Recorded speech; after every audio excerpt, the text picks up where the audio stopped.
para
Recording in progress.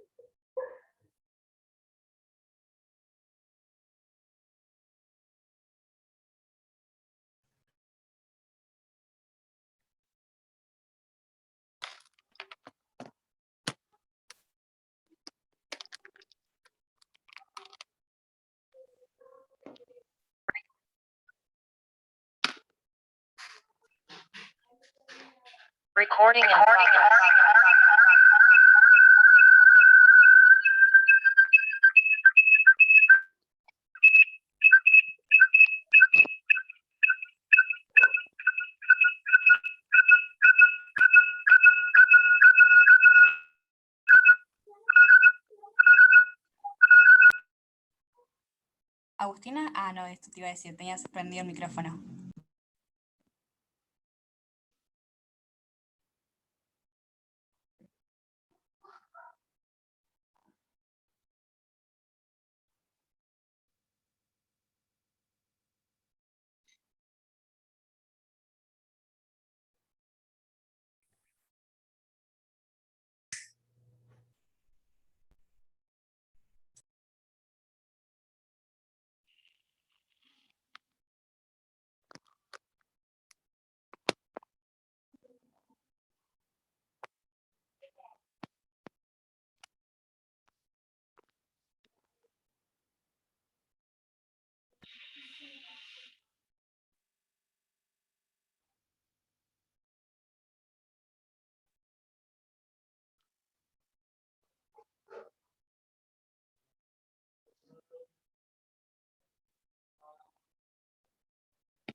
Hola, ¿qué tal? Buenas noches. Buenas noches, profe. ¿Qué tal? ¿Cómo les va? Está Hola, buenas noches. complicada últimamente las conexiones a internet. Discúlpeme, pero Buenas. me está costando mucho que me dejen entrar. Así que, bueno, bien. Vamos a ubicar la compu como hicimos la otra vez, frente al pizarrón y continuamos, ¿les parece? A ver.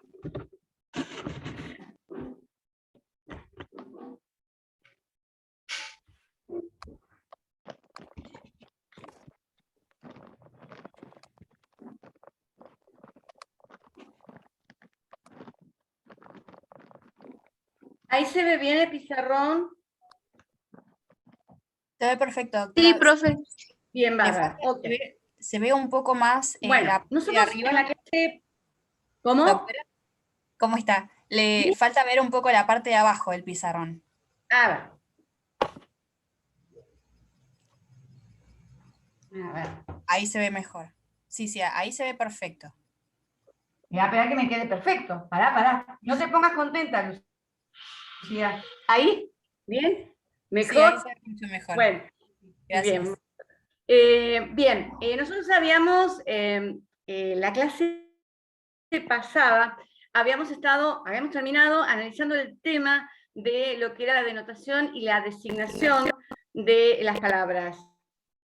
Y habíamos visto que en el caso de las palabras de clase, todas tienen designaciones, esa es la característica que distingue a las palabras de clase de los nombres propios, porque establecen características que debe tener un determinado objeto para poder ser incluido en una determinada clase, y presupone además previamente una clasificación realizada por el hombre.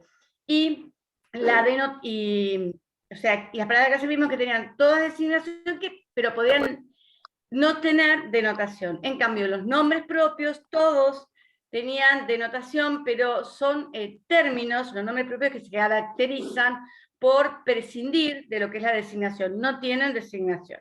Esta es la distinción entre los nombres propios y las palabras de clase. Bien, ahora vamos a comenzar a seguir avanzando y vamos a ver el tema de qué es esto de las definiciones y cómo se define y cómo hay diferentes clasificaciones de definiciones, para luego adentrarnos en los defectos que encontramos en los lenguajes naturales principalmente, y que los analizamos particularmente en lo que es la semántica, que es la ambigüedad, la vaguedad y la textura abierta.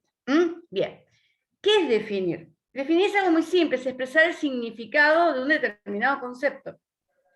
En general, cuando uno procede a definir, o cuando uno elabora un determinado concepto, sobre todo en lo que son las palabras de clase, uno, para elaborar un concepto, lo que tiene en cuenta son determinadas características que van a ser importantes para la persona que elabora un determinado concepto y que van a formar parte de lo que es la designación de una palabra de clase.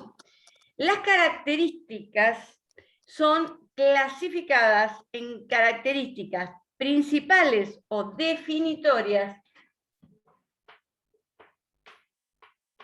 Ahora, disculpe, había un chico que me había preguntado algo en un foro de los que pusimos de la aula virtual. ¿Cómo? Que había un chico que había preguntado algo de la clase pasada acerca de definiciones de palabras propias en el aula virtual. ¿Quiere que haga la pregunta ¿Cómo? ahora o de la clase? Hacémela, por favor, sí. ¿La hago? Bien, Sí. ahí la leo. Preguntaron, cuando se habla de la denotación y designación, las cuales la relación que tiene la denotación con la designación son los nombres propios, los cuales tienen denotación pero no tienen designación. Hizo referencia al nombre que le habían puesto. Mi duda es que por una cuestión cultural o de país, por ejemplo su nombre, no sería común en Rusia o Alemania, etc., ¿podría tener alguna relación con la designación de nombres que en determinados países no se utilizan? Digamos, ¿existe designación en este caso? No. En realidad, cuando nosotros estamos hablando de lo que es un nombre propio y de lo que es una... lo que es una palabra de clase, lo que tenemos que tener en cuenta es que no nos estamos refiriendo en realidad. O sea, se refiere en que vos tenés, por ejemplo, en una época en Argentina había listas de nombres. Vos había nombres que no se podían poner y nombres que sí. Generalmente los nombres extranjeros no se podían poner solamente cuando de repente tenías la madre o abuelo o algo así fuese extranjero y tuviese un nombre extranjero y específicamente se lo permitían poner. Yo no sé si la referencia es a eso, porque no entiendo muy bien la pregunta. Voy a tratar de aclarar un poquitito más la diferencia entre nombres propios y palabras de clase, y después vamos a volver a la pregunta. ¿Te parece, Lucía? Sí, por supuesto, no hay problema. Bien. No sé si acá está, me voy a fijar a ver Cuando si está. nosotros hablamos de palabra de clase y nombres propios, no nos estamos refiriendo a la cantidad. Un nombre propio, a pesar de que es propio, puede abarcar muchísimos individuos. Y una palabra de clase puede no tener ningún individuo, ninguna denotación. En realidad, la diferencia entre uno y otro está dado en el tema que las palabras de clase todas tienen designación. O sea, una palabra de clase se elabora a través de determinadas características que pasan a formar parte de la designación o intención, y por eso es una palabra de clase. Eso no quiere decir que aunque hayamos hecho una previa clasificación de los unicornios, esto diga que en esa palabra de clase va a haber muchísimos objetos. Puede no haber ninguno, porque en realidad esa palabra de clase es una palabra inventada, o porque los objetos que denota esa palabra de clase en realidad se han extinguido. En cambio, nosotros podemos tener un nombre propio, como puede ser Juan Pérez, que en realidad tenga muchísimos, una denotación amplísima, porque haya muchísimos Juan Pérez en Argentina y en el mundo. ¿Qué es eso? Perdón, ¿me están haciendo alguna pregunta? No, un compañero tenía el teléfono prendido. La distinción está dada en que el nombre propio, la palabra que es su nombre propio, no tiene designación. No tiene designación, tiene solamente denotación. En cambio, las palabras de clase tienen designación y pueden no tener denotación. Esta es la diferencia entre uno y otra clasificación, diríamos. Ahora, volviendo a la pregunta, ¿me la podés repetir, Lucía? Porque no la entendí muy bien. Volviendo a la pregunta del nombre propio y de mi nombre. Acá está el chico que lo preguntó, así que le dije a ver si quería prender el micrófono y consultar, porque yo... Sí, por favor. Sí, por favor, porque no alcanzo a comprender. Juan, ¿querés hablar? Buenas noches, profe. Sí, buenas noches.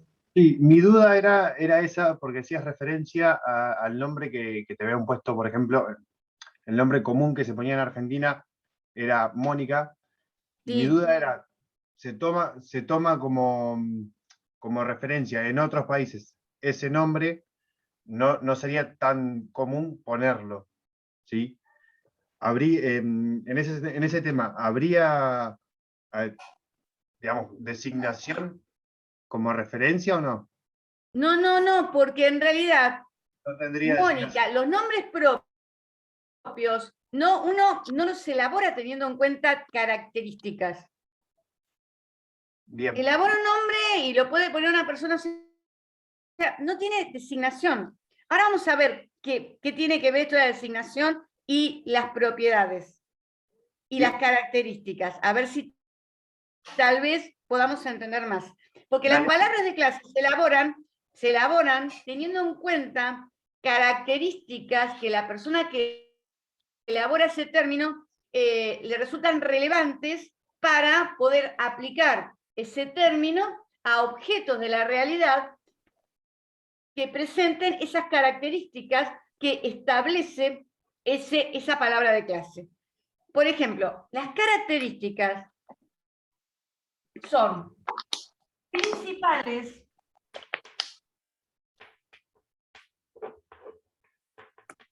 o definitorias.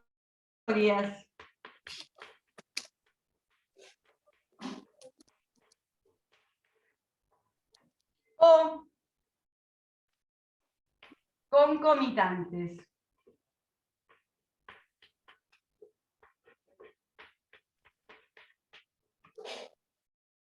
¿Qué significa esto?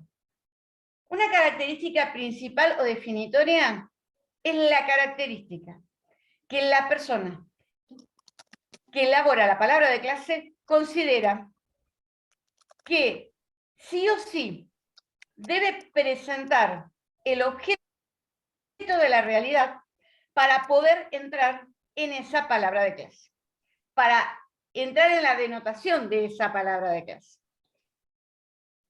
Las características concomitantes son aquellas características que el objeto puede tener o no tener, pero que para la persona que elaboró la palabra, para la persona que definió, resultan irrelevantes para que el objeto pueda entrar en la denotación de esa palabra. Concretamente, el que determina qué características son definitorias es la persona que define. Y esa persona que define puede, si quiere, cambiar las características y convertir alguna característica concomitante en definitoria. ¿Esto les queda claro? No, profe, ¿lo puede volver a repetir? Sí, las características principales son las que, para la persona que elabora el término, el objeto debe poseer para entrar en una determinada categoría. Por ejemplo, yo digo que el ser humano es, ante la definición que daba el Código Civil de ser humano, era todo ente que presente características de humanidad. Era una definición un poco, diríamos, que adolecía de gran vaguedad. Pero independientemente se consideraba hombre a todo ente que presente características de humanidad. Ahora bien, para que alguien fuese hombre según esa definición, era irrelevante, por ejemplo, la altura, era irrelevante, por ejemplo, el color de piel, era irrelevante el color de ojos. Pero, aunque todos los hombres, como género, lo estoy diciendo, no me empiecen después con el tema, o sea, o todos los seres humanos tienen una determinada altura, tienen un determinado peso, tienen un determinado color de ojos, tienen un determinado color de cabello, un determinado color de piel. Ahora, yo tranquilamente puedo considerar que para que alguien sea considerado un hombre libre, por ejemplo, tiene que tener un determinado tono de piel. Entonces, una característica que es concomitante, que la tienen, obviamente todos tenemos un determinado color de piel, y que no era relevante para, por ejemplo, definir al hombre, pasa a convertirse en una característica de concomitante en principal o definitoria. El que decide y el que elige cuáles características forman parte sí o sí de la designación y son definitorias y el objeto las debe poseer, es el que define. Las características concomitantes son las características que también tiene el objeto, pero que al que definió realmente no le interesan. ¿Entienden? Ahora, las características concomitantes a su vez pueden ser contingentes o pueden ser universales. Universales son aquellas características que todos los objetos de una determinada clase presentan. En cambio, las características contingentes son aquellas características que algunos objetos presentan y otros no los presentan de esa misma clase. ¿Entienden esto? El que define, determina.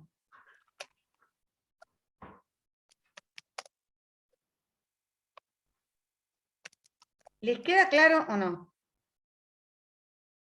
Sí, profe. ¿Sí? ¿Seguro? Yo las puedo cambiar las características, ¿eh? Puedo convertir características que para uno son irrelevantes en características definitorias, las puedo ir cambiando. Puedo hacer lo que quiera. Eso lo combina quien define. Es el que elige. Bien. Volviendo al tema de las definiciones, hay diferentes tipos de definiciones. Hay definiciones verbales, que son aquellas que se formulan mediante un determinado lenguaje. Hay definiciones ostensivas, en las cuales yo, para definir un objeto, no lo defino utilizando el lenguaje, sino que lo defino con una señalización, con un gesto. Por ejemplo, yo digo gato, y para definirlo lo que hago es señalar un gato, para que la persona que está viendo capte cuál es el concepto de gato. Yo puedo, por ejemplo, decir pizarrón, y para que entiendan lo que es un pizarrón, señalo, pizarrón. No utilizo el lenguaje, no es verbal, es a través de un gesto, es ostensivo. También hay definiciones descriptivas o informativas y definiciones estipulativas.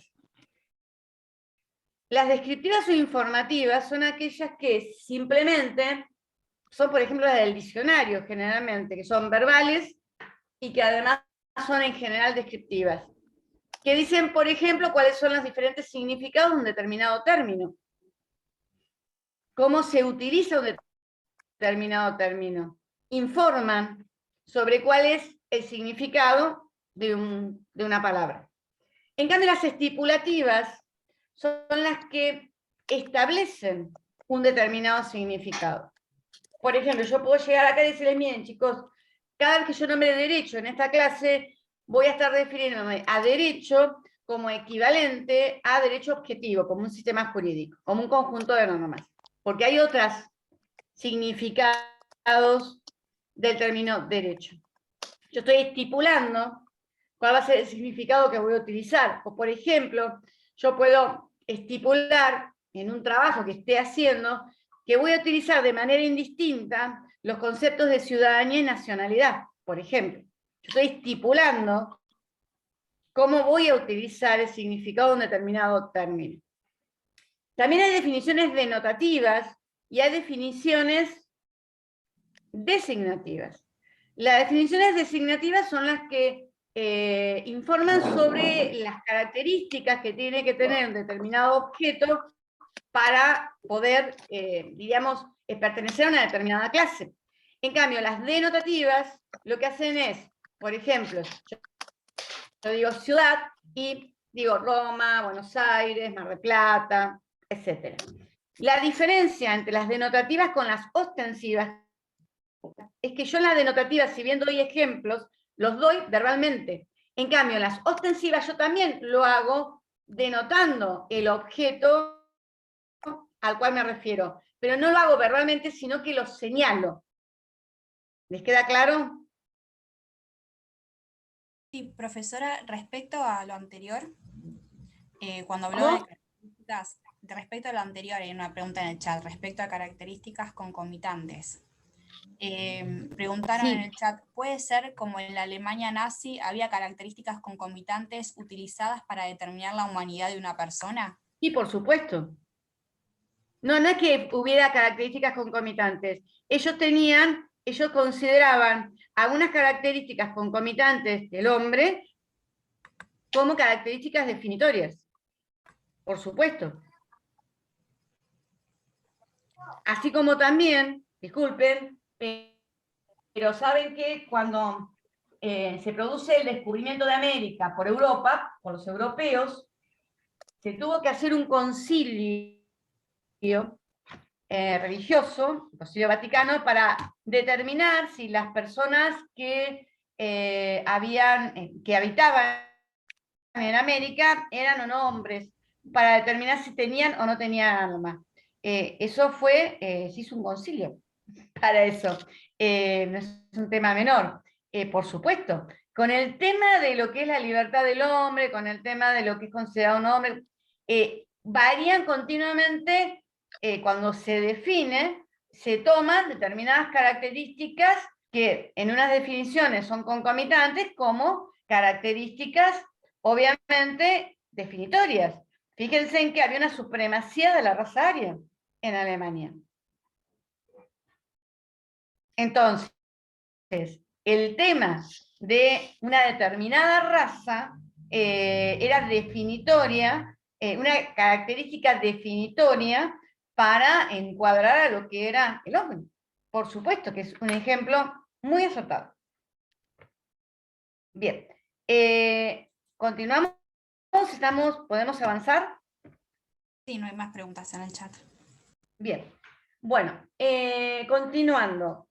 Yo les dije a su vez que los lenguajes naturales tienen defectos, que es lógico, porque obviamente el problema que se presenta es que si nosotros tuviéramos un término para cada objeto de la realidad, tendríamos un problema bastante importante, primero porque materialmente es prácticamente imposible y además que nos dificultaría mucho la comunicación.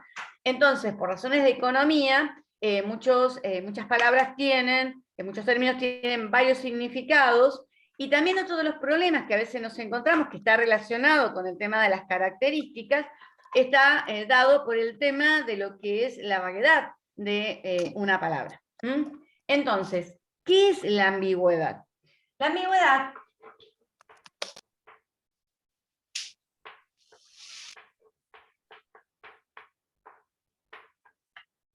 es también denominada polisemia.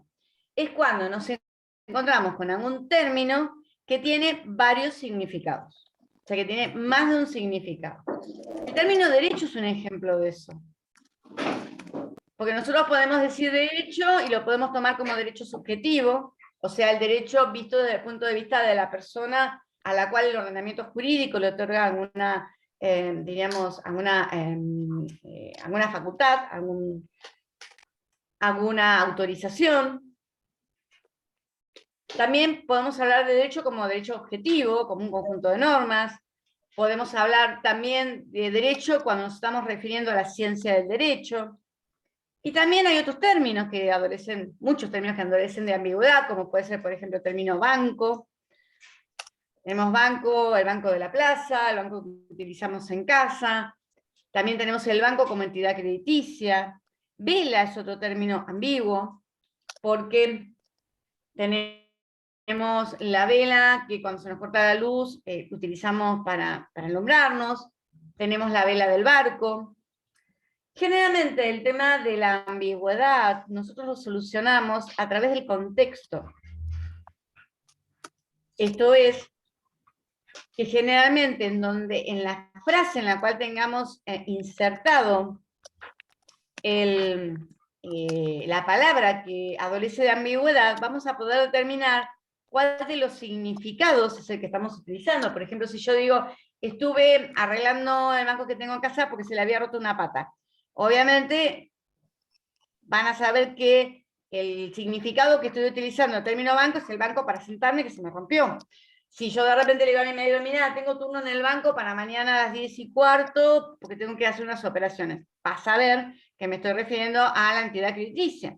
Si yo de repente digo, se me rompió la vela del barco, se cayó cuando estaba navegando, no navego, no.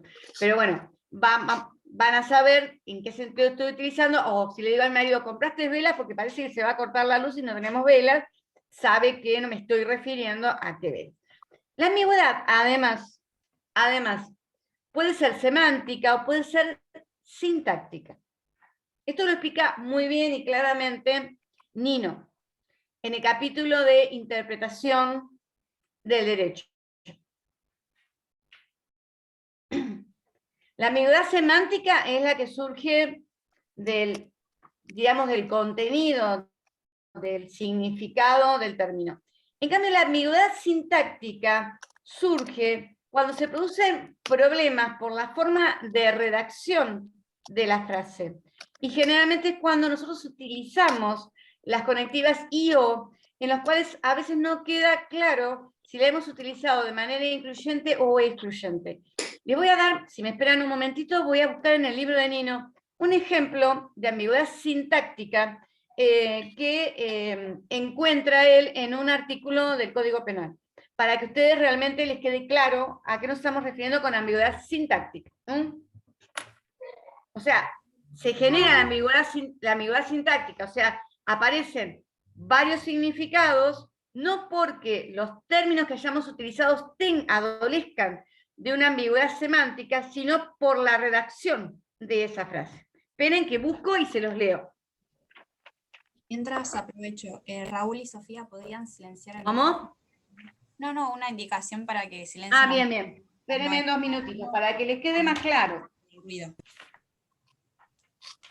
Sofía, ¿podría silenciar el micrófono mientras no estamos hablando, por favor? Muchas gracias.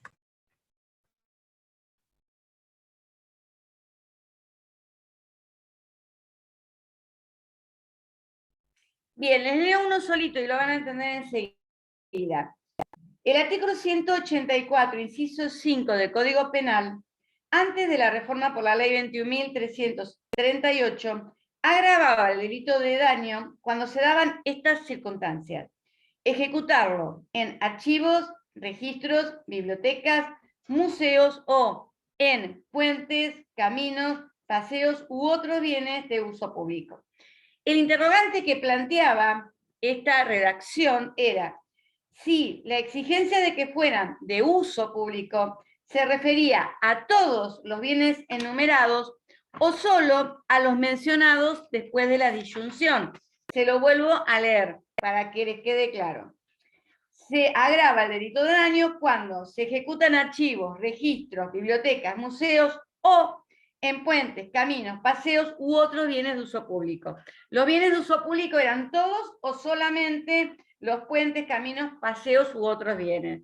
De acuerdo a la interpretación que realizaran, íbamos a tener dos significados diferentes de lo que era esa norma jurídica. ¿Les queda clara la ambigüedad sintáctica? Sí, profe. Bien.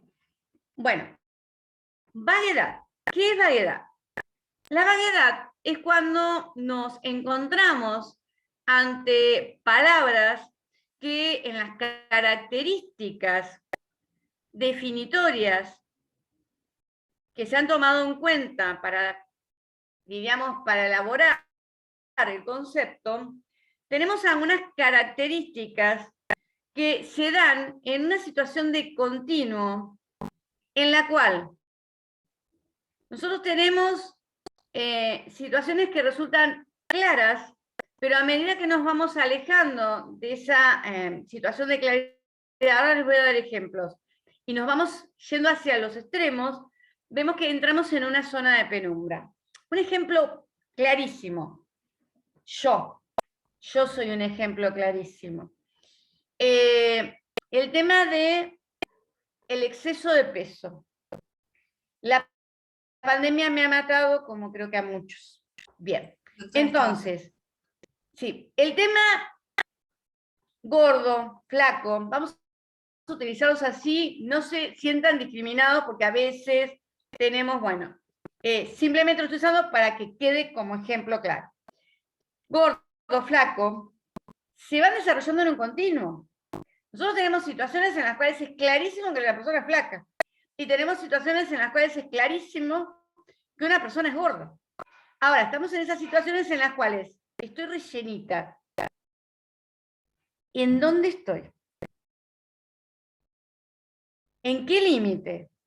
¿Me fui para el lado de estoy un poquito excedida, estoy flaca, pero un poquito rellenita, o ya estoy gordita? ¿Me entienden lo que les quiero decir? Calvo. Una persona calva. ¿Cuántos pelos una persona no tiene que tener? O sea, para ya poder ser calvo. Alto. En mi caso, no hay duda que soy petiza. O que soy baja, para no hay duda, 1,5 metros.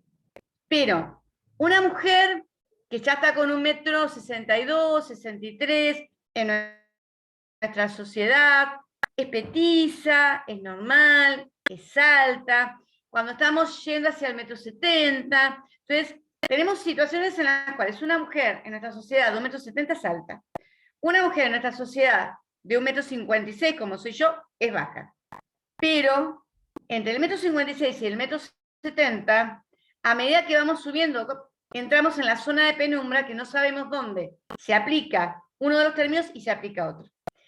¿Qué es lo que sucede con el tema del derecho? En general, el derecho, cada vez que, si le tienen que cobrar impuestos a una persona calva, no tengan dudas que va a decir cuántos pelos debe tener para no ser calvo. Si nosotros tenemos que determinar cuándo una persona es capaz, el derecho lo va a cuantificar para tratar de evitar estas situaciones de vaguedad. Por ejemplo, en nuestro país, en estos momentos, desde la última reforma, una persona es mayor de edad, es capaz, y es mayor de edad y plenamente capaz, a partir de los 18 años. O sea, hasta los 17 años y 11 meses y 30 días, esa persona era incapaz. Cumplió los 18 y pasa a ser capaz. O sea, tienen que en algún momento mensurar y cuantificar. Pero eso no significa que sigamos teniendo situaciones de, por ejemplo, de vaguedad. Por ejemplo, un término vago, que hay cita en el artículo, en algunos artículos del código, que es, por ejemplo, el tema de animales domésticos. No me recuerdo qué artículo y en qué emplea este término, animales domésticos. Un animal doméstico, ahí empezamos. No hay ningún tipo de dudas que los perros son animales domésticos. Tengo mis serias dudas respecto a los gatos. Son domésticos cuando se les canta y cuando no se les cantan dejan de serlo. Un puma, ¿es un animal doméstico? Yo tenía una compañera de facultad que tenía un hotel, los padres de yo, y tenían un puma. Dicen que el puma es un gato grande, que es de lo más doméstico. ¿Una pulga maestrada es un animal doméstico? Hay en algunos lugares que los reptiles, que no me acuerdo cómo se llaman, que son animales bastante... O sea, nosotros no tenemos dudas que en algunos casos el término se aplica. Pero en otros casos tenemos dudas respecto de si se aplica o no. Ese es el tema de la vaguedad. La vaguedad está asociada con la falta de precisión. La ambigüedad es diríamos, la polisemia o los varios significados. ¿Está claro? Vaguedad, falta de precisión. Ambigüedad, polisemia o varios significados. También es importante aclarar, esto lo trata el doctor Rodríguez y también lo trata Nino, lo que es la vaguedad combinatoria. Esto se da porque sucede, por ejemplo, con la palabra juego, por ejemplo, que nosotros tenemos una serie de características definitorias para, diríamos, elaborar o definir el concepto de juego. Pero el problema que se plantea es que a veces aparecen características concomitantes de diferentes variedades que nos hace dudar si realmente al combinar las distintas características podemos catalogar a una actividad como juego. El derecho también tiene esa situación, adolece de vaguedad combinatoria. ¿Por qué? Porque a veces se discute cuáles son las características definitorias que debe tener, por ejemplo, una norma para ser considerada una norma jurídica. ¿Es la generalidad? ¿Es el hecho de que esté formulada por escrito? ¿Es el hecho de, porque si es la generalidad, qué pasa con el tema de las sentencias, que son normas jurídicas también? Si es el tema de que esté formulada por escrito, ¿qué pasa con la costumbre o la jurisprudencia? Entonces, ¿qué es lo que sucede? Nos encontramos con que a veces, y esto lo vemos lo vamos a ver en la definición de derecho, el derecho es un término que nosotros sabemos que hay ciertas características que tienen que estar para poder considerar que algo es jurídico. Que haya una o dos características, lo podemos considerar jurídico. Pero no tenemos una definición que diga que tiene que presentar todas estas. Entonces, generalmente lo que hacen los autores es hablar del parecido de familia, que en realidad dice que nosotros lo que tenemos que ver, sí, nosotros tenemos que tener un caso paradigmático que consideramos que realmente es, por ejemplo, derecho, y todo aquello que guarde relación o que se asimile a ese caso paradigmático, vamos a considerar que también es derecho.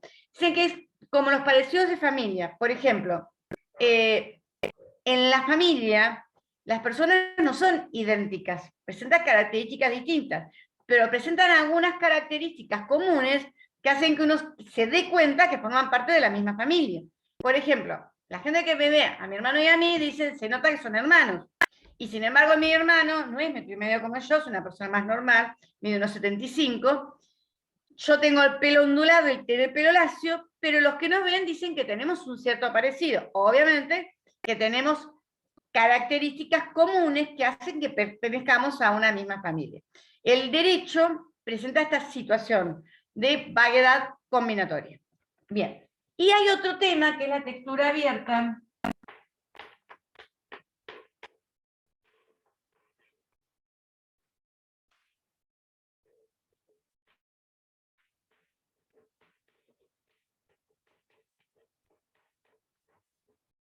A la cual también se la denomina vaguedad potencial. Esto quiere decir lo siguiente, que en realidad todo el lenguaje adolece, sobre todo las palabras de clase, de una textura abierta, de una vaguedad potencial. ¿Por qué? Porque cuando nosotros definimos por características positivas que debe tener un objeto para entrar en una palabra de clase. Pero no decimos, bueno, para que una lapicera sea lapicera, tiene que tener esta, y no tiene que tener estas otras. O sea, no decimos, no tiene que tener estas otras. Entonces, el problema es que como definimos por características definitorias positivas, que para nosotros son importantes, el objeto, sobre todo por los avances de la ciencia, puede comenzar a presentar otras características que en realidad, para el que definió, son concomitantes, porque le resultan irrelevantes, pero que van adquiriendo una dimensión, esas características concomitantes, que hacen que uno dude si ese objeto va a seguir perteneciendo a esa palabra de clase. Por ejemplo, yo tengo un auto que me sirve para trasladarme en la tierra, y de repente ese auto yo lo puedo convertir en anfibio si de repente, no sé, le saco, qué sé yo, unas cámaras, no sé. Y no solamente me sirve para andar por la tierra, sino que también es anfibio. O, de repente, si le cambio la aerodinámica, sale volando. ¿Es un auto? ¿Es un avión? ¿Es un barco? ¿Qué cuernos es? Porque tiene características de todos. Pero tiene diferencias con todos. Y esas diferencias son tan marcadas que hace que yo dude dónde lo meto. O sea, la vaguedad potencial está directamente relacionada con la manera en que uno define y con el tema de la evolución continua de lo que es la ciencia. Bien. Bueno, ahora vamos a pasar a la pragmática. ¿Hasta acá venimos bien?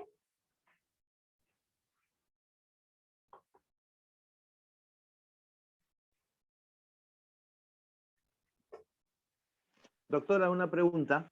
Sí. Con lo que hablaba de textura abierta, por ejemplo, la diferencia entre un vaso y una copa sirven para lo mismo, pero ahí sería lo que podemos hablar de textura abierta, porque sabemos que la copa es para recibir líquido y el vaso también, pero bueno, la copa tiene un pie abajo. ¿A eso se refiere? Claro, no, pero ahí no tenemos mayores dudas, porque el vaso tiene unas características determinadas, la copa tiene otras características determinadas, tendríamos que ver si de repente, no se me ocurre ver una combinación entre vaso y copa. No, a mí no se me ocurre. Pero no hay, o sea, el tema pasa por aquellos objetos, o sea, la máquina de escribir, que después vamos viendo cómo va avanzando, aparece la computadora, aparece el teclado, el hecho de, ponía un ejemplo, no sé si lo pone Nino, que dice, ¿qué pasa si nosotros tenemos una lapicera que sirve para escribir, pero que de repente la lapicera solamente comienza a escribir en inglés?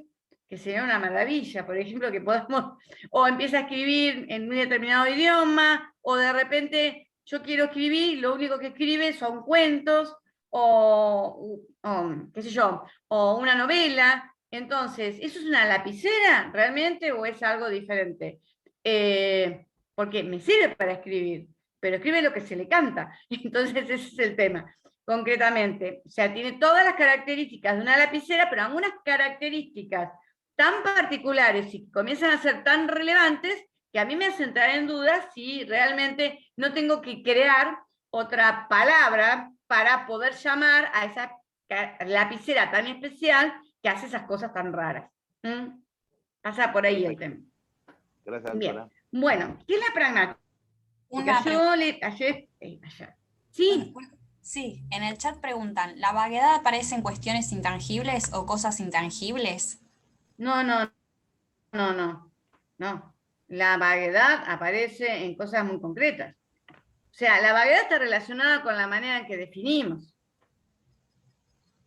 O sea, en las características que yo tomo en cuenta para definir. Si yo voy a tomar en cuenta características que están relacionadas con medidas, con pesos. También hay vaguedad, por ejemplo, que están relacionadas con términos que tienen una determinada carga emotiva, una determinada carga axiológica. También tenemos problemas porque, por ejemplo, si yo tengo que decir obsceno, el tema de emplear este término de obscenidad, por ejemplo, nosotros nos vamos a encontrar con situaciones en las cuales realmente nos va a parecer totalmente obsceno porque es repugnante, pues es espantoso. Pero hay otras situaciones en las cuales vamos a dudar si alguna conducta es o no es obscena. No estamos hablando de temas totalmente reales, estamos hablando de las palabras que uno elabora para aplicar a la realidad, no de cosas intangibles. El peso es algo tangible, la altura es algo tangible. Si de repente algunas situaciones como la vaguedad relacionada con términos valorativos o emotivos puede tener una cierta intangibilidad, pero en definitiva, cuando yo tengo que determinar algo obsceno, tengo que determinar algo obsceno, una conducta, una actitud. Por ejemplo, no sé, antes vos veías a una mujer de repente con poca ropa, qué sé yo, y podías considerarla obscena. En algunas culturas eso es realmente obsceno. En otras culturas no lo es, porque indudablemente es una cuestión de límites. O sea, la vaguedad está relacionada con la falta de precisión. Con que tenemos situaciones en las cuales no tenemos dudas que el término se aplica, y situaciones en las cuales dudamos, porque nos vamos alejando de esa zona de claridad. No sé si se entiende. La misma persona preguntó, porque dice, es más difícil definir las intenciones.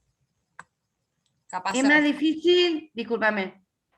Es más difícil definir las intenciones. La persona que preguntaba por las cosas Sí, intangibles. no, pero yo no estoy definiendo una intención cuando tengo un problema de vaguedad. No, obviamente.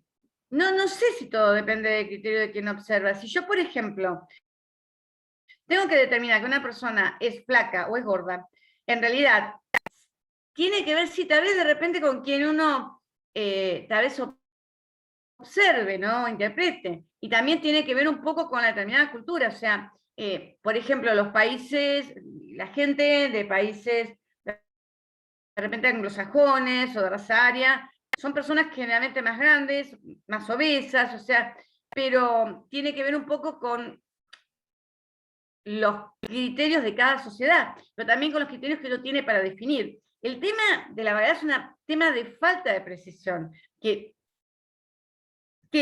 no se da siempre. O sea, nosotros tenemos en la vaguedad situaciones que son claras, clarísimas. El problema se plantea cuando nos vamos alejando de esa zona de claridad, donde empezamos a dudar sobre si los términos se aplican o no se aplican. No sé si lo entienden. ¿Mm? Profe, perdón, una consulta. La vaguedad, entonces... También, se podría- obviamente, después vamos a tener problemas de interpretación que los vamos a ver. La ambigüedad y la vaguedad también son los problemas que se presentan de interpretación cuando ante sistemas jurídicos. ¿Por qué? Porque las normas están generalmente formuladas en lenguaje y muchísimas veces, por más que intentamos utilizar términos que sean precisos y con un determinado significado, esto no quita que de repente nos encontremos con problemas de vaguedad y problemas de ambigüedad.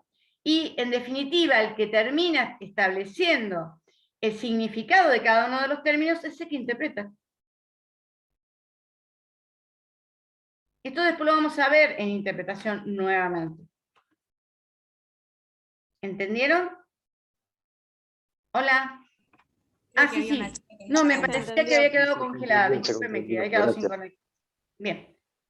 Bueno, pasamos Creo que al había una tema chica de la pragmática. Yo les había dicho que la semiótica y la lingüística tienen, podemos distinguir tres partes. La sintaxis, la semántica y la pragmática. Sí, hola. Creo que había una chica con una pregunta, no sé si A ya... ver. Sí, no, en realidad yo quería saber si en la parte de la vaguedad puede ingresar también lo que es la diversidad de género. Antes estaba definido al hombre y a la mujer por unas determinadas características que tenían su cuerpo, y hoy en día esas características está como alejado. No necesariamente para que una persona se autodefina como mujer tiene que tener genitales femeninos. ¿Está bien eso o lo estoy agarrando para otro lado? Eso es la vaguedad potencial, la textura abierta. Cómo de repente fue evolucionando el tema de las definiciones que hacen que ahora tengamos que ir cambiando el tema de las definiciones. Ahí estamos hablando específicamente de un tema de textura abierta. Sí, sí, es un tema de vaguedad potencial. Y además tenemos otro problema. Por ejemplo, yo estaba viendo ejemplos de proposiciones analíticas, que son aquellas proposiciones que nosotros podemos determinar su verdad o falsedad simplemente no del cotejo con la realidad, sino de su contenido, de su redacción. Y por ejemplo, uno de los ejemplos que se daban respecto al tema de una proposición analítica es que una proposición analítica es, por ejemplo, todas las madres son mujeres. Y ahora, con toda la situación que se ha planteado, yo no sé si esa proposición sigue siendo analítica. ¿Me entienden lo que les quiero decir? Sí, sí, perfecto. Quería saber si lo había entendido bien el concepto, porque Sí, es algo que va ahora no sé qué mutando a través lo del voy tiempo. a... El tema fuentes es que, no sé, Jessy, ¿no? Sí, Jessica. ¿Qué ejemplo voy a buscar para proposición analítica? Porque el tema de todos estos cambios, bueno, produce este tipo de situaciones, ¿no? Concretamente. Pero, ¿sigue siendo una proposición analítica o no? Sí, lo que has planteado es clarísimo, y yo creo que entra dentro de lo que era una textura abierta o vaguedad potencial. Hemos tenido que reformular todos, hay muchísimos conceptos que hemos reformulado. El de matrimonio, por ejemplo. O sea, hay cambios muy importantes con todo el tema de lo que es, obviamente, las situaciones de inclusión que se están realizando. Esto es así. Pero muchísimos cambios en conceptos. Ahí es donde vemos cómo las características definitorias de cada palabra de clase están relacionadas con lo que decide el que define. ¿Me entienden? Ahí lo ven claramente. ¿Qué es una característica definitoria? Es la que yo tomo en cuenta para definir. La que elijo para definir. La que me parece relevante para definir. Y las puedo cambiar. Fíjense cómo han cambiado un montón de conceptos dentro de lo que es nuestro ordenamiento jurídico, con todo el tema de género, con todo el tema del matrimonio. ¿Queda claro? Sí, muchas gracias. No, por favor. Bien. Bueno, pasamos a la pragmática. La pragmática yo les había comentado a ustedes que es la relación entre los símbolos y los usuarios. La pragmática está relacionada en realidad con el análisis del discurso, que antes tal vez no tenía una, diríamos, una indagación teórica muy importante, pero a partir de Wittgenstein se comienza a intensificar lo que es el tema del discurso. Lo que se determina es que en realidad una persona cuando pretende comunicarse, pretende que esa comunicación realmente pueda informar de lo que realmente quiere informar, que tenga el efecto que él pretende y que además sea clara. O sea, todo el tema del discurso, que está relacionado obviamente con la pragmática, ha adquirido, diríamos, indagaciones teóricas de relevancia. De hecho, si nosotros observamos cómo comienza el tema de lo que es el libro de cátedra, comienza a partir de lo que es la pragmática. Y comienza además citando la relevancia que comienza a adquirir el tema del análisis pragmático del lenguaje a partir de las investigaciones de Wittgenstein. Así que esto es importante, porque además nosotros cuando comencemos a analizar todo el tema de lo que es el sistema jurídico, vamos más que nada a centrarnos en dos usos del lenguaje, que es por un lado el uso descriptivo y por otro lado el uso directivo. Van a ser con los que vamos a estar trabajando y analizando de forma prácticamente permanente. ¿Sí? Entonces es muy importante que tengamos claro. Hay diferentes clasificaciones respecto a los usos y funciones del lenguaje. Ahora vamos a ver las clásicas, vamos a ver también un poquito la de Nino, y después vamos ya a adentrarnos, voy a dar un par de, si estamos con tiempo, la clasificación de Searle, que es la que nos da, la que da Jorge Rodríguez en su libro, y que además va a ser uno de los puntos del trabajo práctico, uno de los punteos de lectura que ustedes van a tener en el trabajo práctico. Porque recuerden que los trabajos prácticos van a ser en realidad controles de lectura del libro de cátedra, para que ustedes por lo menos tengan, diríamos, le presten atención a lo que realmente es relevante del libro de cátedra y lo vayamos completando a su vez con el contenido que nosotros vamos dando en las clases, más otra bibliografía, obviamente que también son bibliografía que integran el contenido de la materia. ¿Cuál es la clasificación en general clásica, la que nos da Guibur en cuanto a los diferentes usos y funciones del lenguaje? El libro de cátedra es el del doctor Rodríguez, el que está subido en el campus. Sí. Es el titular de la cátedra. Bien. Bueno. Me perdí. Vamos a comenzar con la clasificación que nos da Guibur en Introducción al Conocimiento Científico. Dice que hay diferentes usos y funciones del lenguaje, y una de esas clasificaciones, recuerden siempre que las clasificaciones no son ni verdaderas ni falsas, sino que se clasifica de acuerdo a lo que el autor le parece más práctico, más útil. En general, coinciden las clasificaciones. Tenemos un uso, por un lado, de tipo descriptivo, tenemos a su vez un uso directivo, tenemos a su vez un uso expresivo y tenemos también un uso operativo. El uso, diríamos, descriptivo es aquel uso que tiene como función informar sobre algún aspecto de la realidad.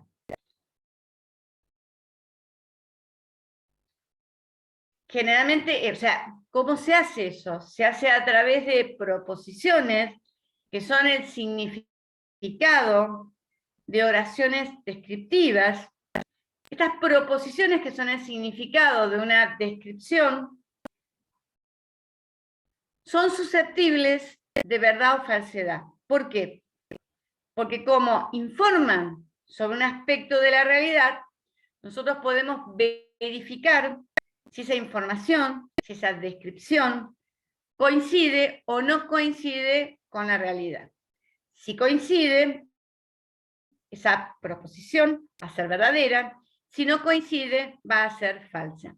Y este uso es el que utilizan los científicos.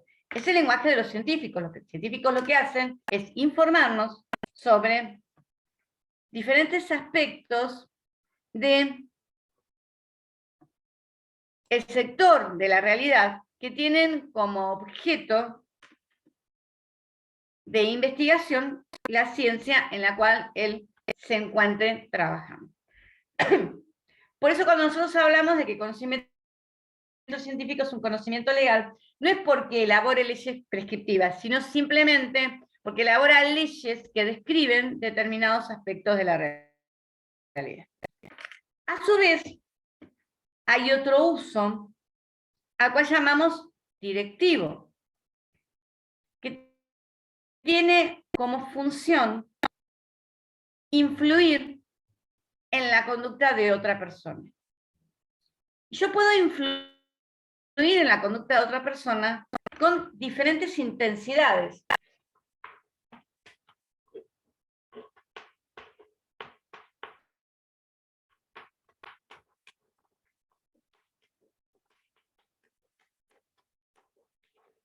Yo puedo influir suplicando, pidiendo, rogando, qué sé yo, con un asaltante, por favor no me mates, por favor no me lastimes, llévate lo que quieras, pero por favor no me hagas nada, llévate todo. Pero también existe un nivel mucho más intenso, que son las amenazas y también las órdenes. Las amenazas es cuando alguien, por una cuestión de superioridad, amenaza a alguien con causarle un daño si no realiza una determinada conducta. O sea, se trata de influir en la conducta de alguien amenazando con que puede sufrir un perjuicio si no hace lo que se le está ordenando. Las órdenes también. La persona que las da tiene una situación de relación de autoridad, de preeminencia respecto de la persona a la cual va dirigida esa orden. Y las prescripciones, que es la característica distintiva del ordenamiento jurídico, es el uso más intenso de una directiva. En las prescripciones, como después lo vamos a ver, lo van a ver ustedes ya la semana que viene, cuando el doctor Gambini les explique el tema de las normas en FONRAI y se analicen detenidamente las prescripciones, que son un tipo de normas, vamos a observar que tenemos por un lado una autoridad normativa que es de la que emana la prescripción y un sujeto normativo a la cual va dirigido. Y hay una relación de autoridad entre ambos sujetos. Puede ir acompañada de la prescripción también con la amenaza de una sanción o de sufrir un mal. Pero, diríamos, no es característica distintiva de la prescripción el tema de lo que es la amenaza o la sanción. Entonces, siempre recuerden que la directiva es aquel uso del lenguaje dirigido a que la persona haga o no haga algo y que admite diferentes intensidades. Bien, el uso expresivo es cuando la persona lo que tiene como objeto es expresar un determinado sentimiento, un determinado dolor, ya sea con una cuestión de desahogo personal, ya sea por una cuestión poética, ya sea también una intención de influir o de causar algún efecto en otra persona. de repente yo le estoy expresando a alguien mi amor o mi odio, yo lo que intento es también una reacción en la persona a la cual me estoy dirigiendo. Y si yo de repente simplemente expreso un grito de dolor, porque me agarré el dedo con la puerta, no hay nadie, además digo un montón de cosas respecto a mi torpeza, también es un uso expresivo porque estoy expresando un determinado sentimiento sin necesidad de tener un interlocutor que me esté escuchando o de influir en la conducta de nadie. También está el uso operativo.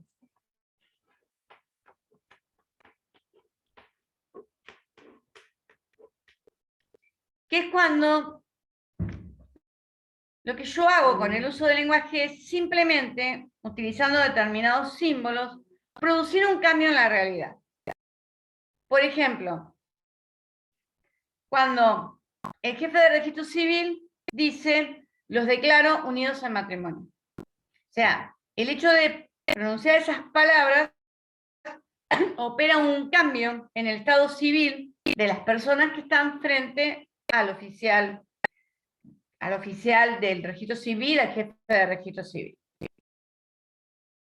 Una sentencia que declara a alguien propietario de un inmueble también opera un cambio en el tema de reconocer una determinada situación, constituye una determinada situación jurídica. Nino, hablando de esta clasificación, él sigue esta clasificación, pero agrega otra, que es el uso interrogativo.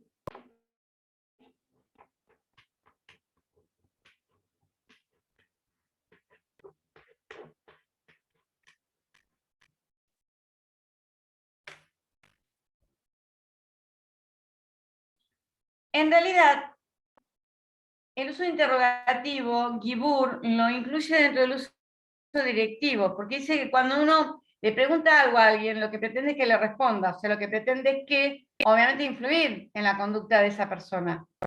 Si yo, por ejemplo, les estoy tomando un examen oral, y les pregunto, a ver, ¿por qué no me explica cuáles son las teorías que tratan de explicar la relación entre el lenguaje y la realidad? Yo lo que estoy pretendiendo con esa pregunta que estoy haciendo es que me responda, y que me responda bien. Entonces, el uso interrogativo, si bien para Nino es una categoría aparte, para Guibur, para la doctrina, lo incluyen dentro del uso directivo porque consideran que también el interrogar a alguien sería una manera de influir en la conducta de esa persona porque uno lo que pretende es que le conteste. ¿Sí? Bien. Ahora nos vamos a adentrar en Jorge Rodríguez.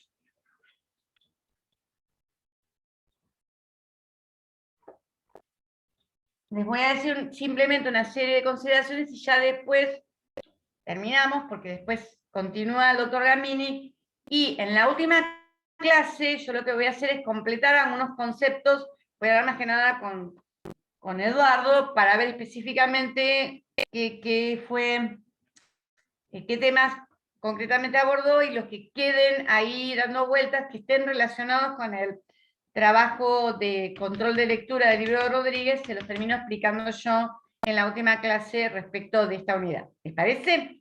Bien. El doctor Rodríguez comienza directamente con el tema de lo que es la pragmática y lo que son los usos y funciones del lenguaje. Y cita en principio a Wittgenstein, hablando de Wittgenstein, diciendo de la importancia que comienza a adquirir a través de sus estudios y de sus investigaciones el tema de lo que es el análisis del discurso. Para luego continuar con Austin, que en realidad él hace una distinción, una categoría. Él distingue, Austin, entre la función locucionaria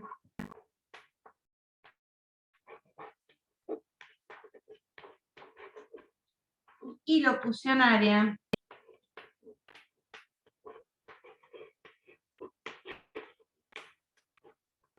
Y perlocucionaria.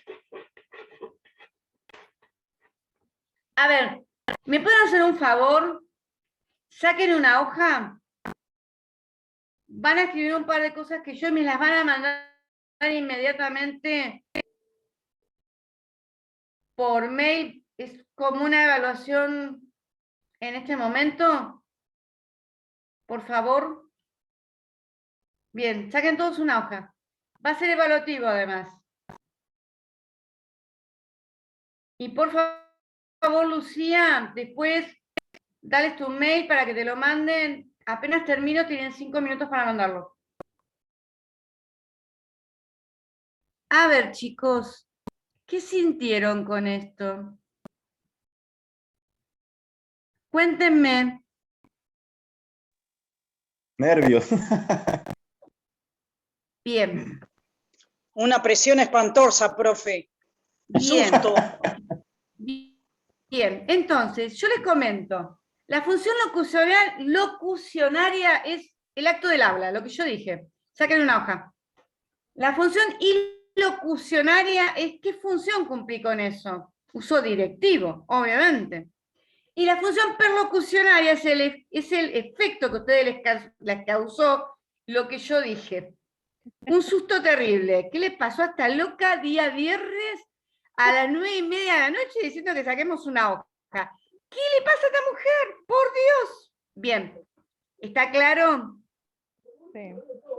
Bien. La función locucionaria, siguiendo Austin, es el acto del habla, es lo que yo digo. La ilocucionaria es el uso que yo hago, la fuerza de esa frase, cuál es el uso del lenguaje que estoy utilizando, que es directivo. Y la fuerza perlocucionaria es el efecto que uno causa. Obviamente, esto sigue a Wittgenstein. Wittgenstein dice que cuando uno dice algo, quiere que el acto locucionario sea claro, que realmente la fuerza sea la que yo pretendo y que cause el efecto que yo quiero. ¿Les queda claro? Bien. Sigamos ahora con Searle. Ustedes no se imaginan, porque esto en forma virtual no causa tanto efecto, pero yo antes me paraba, de manera presencial, decía, saqué una hoja, y me miraban todos, no, se empezaban, pasa. Me divertía mucho la situación, soy mala. Pero les quedaba clarísimo, en serio. Lo importante es que entiendan, chicos. Bueno, ahora sigamos con Searle. Yo se lo voy a escribir porque tengo un problemón que ni les cuento, no sé cómo se pronuncia. Lucía, ¿me querías preguntar algo? ¿No? Porque tenés la manito. ¿Yo? Sí, No. aparece una manito. ¿La habré puesto yo? A ver, me fijo. O sea, acá me parece como la opción para subir la mano, pero no me parece que yo la tenga. Sí, a mí me parece. Yo te A veo ver. con una manito en el medio de la frente. Por eso te preguntaba. No te preocupes, simplemente. Bien. A Bueno, ver, Searle. ahí abajo. Que después lo vamos a ver a Searle en la última clase, donde vamos a ver la distinción entre reglas constitutivas y regulativas. Y después vamos a ver a Schauer con la distinción entre reglas imperativas e indicativas. Pero necesito, para explicar eso, bueno, que antes vean la clasificación de normas de von Wright. Así que bueno. Bueno, Searle hace otra clasificación respecto al tema de los usos y funciones del lenguaje. O sea, veamos diferentes clasificaciones, siempre dentro de lo mismo. Él lo clasifica en los usos y funciones en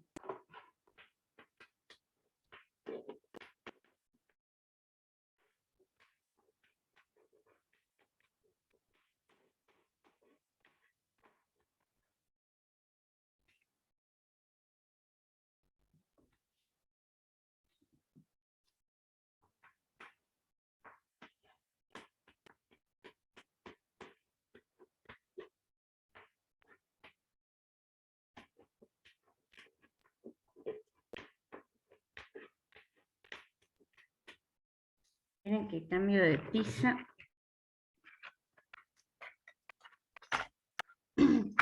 Se me complica con la tiza.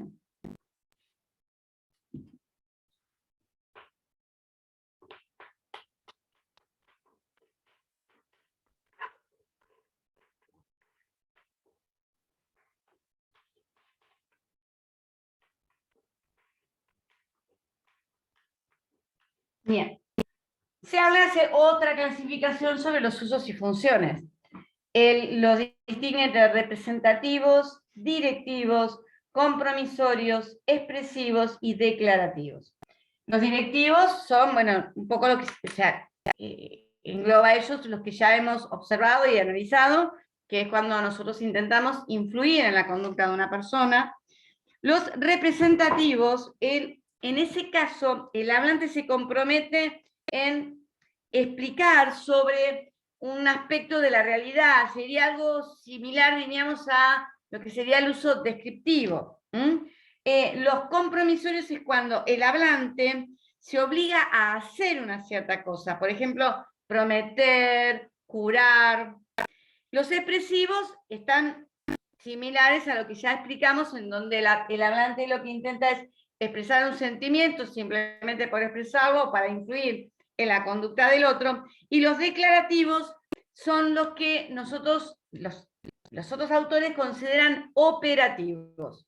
Entonces, tenemos una clasificación más o menos similar, que llama a los operativos declarativos, llama a los descriptivos, digamos, representativos, los directivos son los directivos, los expresivos son similares, y agrega los compromisorios, que es cuando el hablante se compromete a realizar algo ante el resto de las personas. Jura, promete hacer alguna cosa.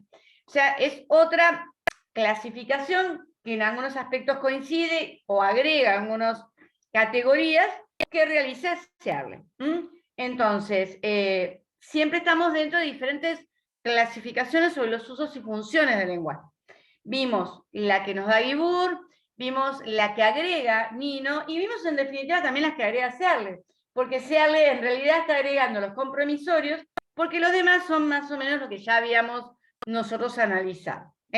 Bien, con esto terminamos esta clase, porque para explicar otros temas yo voy a necesitar que ustedes tengan el tema del análisis de lo que es la norma según von Wright, y después vamos a ver algunos aspectos también de aplicaciones, de cuando hacemos distinciones entre lo que es una formulación normativa, lo que es una norma y lo que es una proposición normativa, y después vamos a analizar también lo que es el aspecto, la norma, cuando tenemos una concepción sintáctica, semántica o pragmática de la norma. Y vamos a ver también, si no se nos explica el doctor Amini, el tema de la clasificación de Searle entre reglas constitutivas y regulativas, y la clasificación de Schauer entre reglas imperativas e indicativas. ¿Alguna pregunta? Profe, yo quería hacer una consulta, pero con ¿Y cómo respecto no? con respecto a la bibliografía, como para ordenarme un poco para Discúlpame, respecto leer. La bibliografía.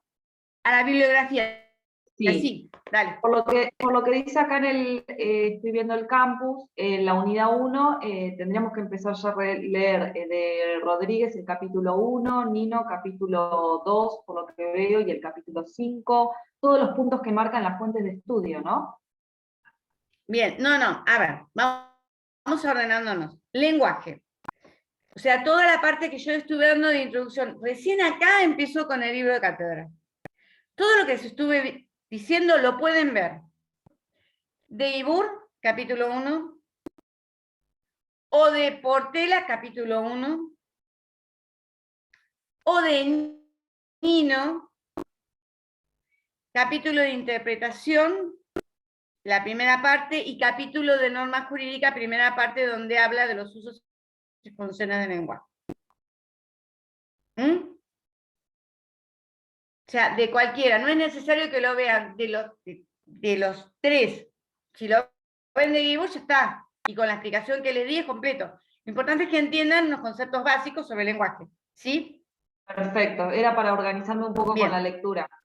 Bien, sí, porque si no es un lío. Yo te entiendo. Y después lo que es el libro de cátedra les va a servir para ver qué es lo importante, lo que es la guía de lectura, más lo que les va a dar el doctor Gandini.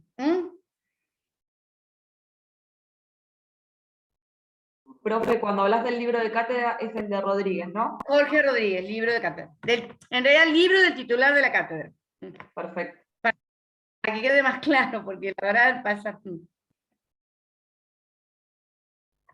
¿Alguna otra pregunta?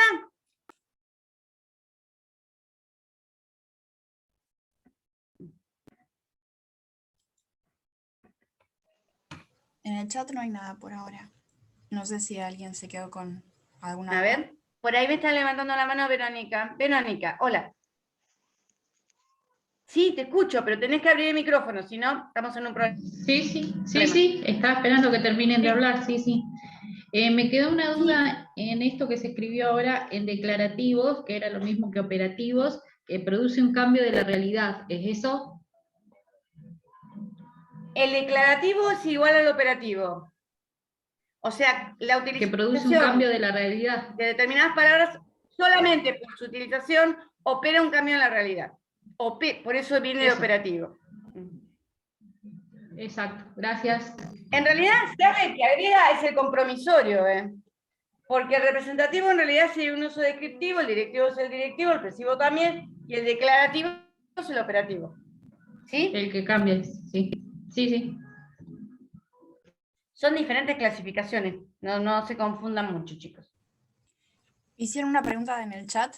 Dice, ¿se puede elegir un solo libro para leer o es necesario leer todos los recomendados?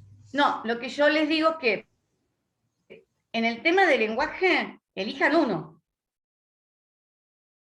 Si quieren lo ven por Guibur, si quieren lo ven por el capítulo 1 de Portela, o si no ven la primera parte de Nino en cuanto a interpretación del derecho y la primera parte en cuanto a, ¿cómo se llama? A norma jurídica. Y obviamente escuchen la clase. O sea, la clase es la que les une todas las bibliografías. Por ejemplo, la ambigüedad sintáctica la explica muy bien Nino. Y también la vaguedad combinatoria, que no la explica Guibur. Y que sí la explica el doctor Rodríguez, cuando estamos viendo problemas de interpretación. Bueno. ¿Alguna otra pregunta?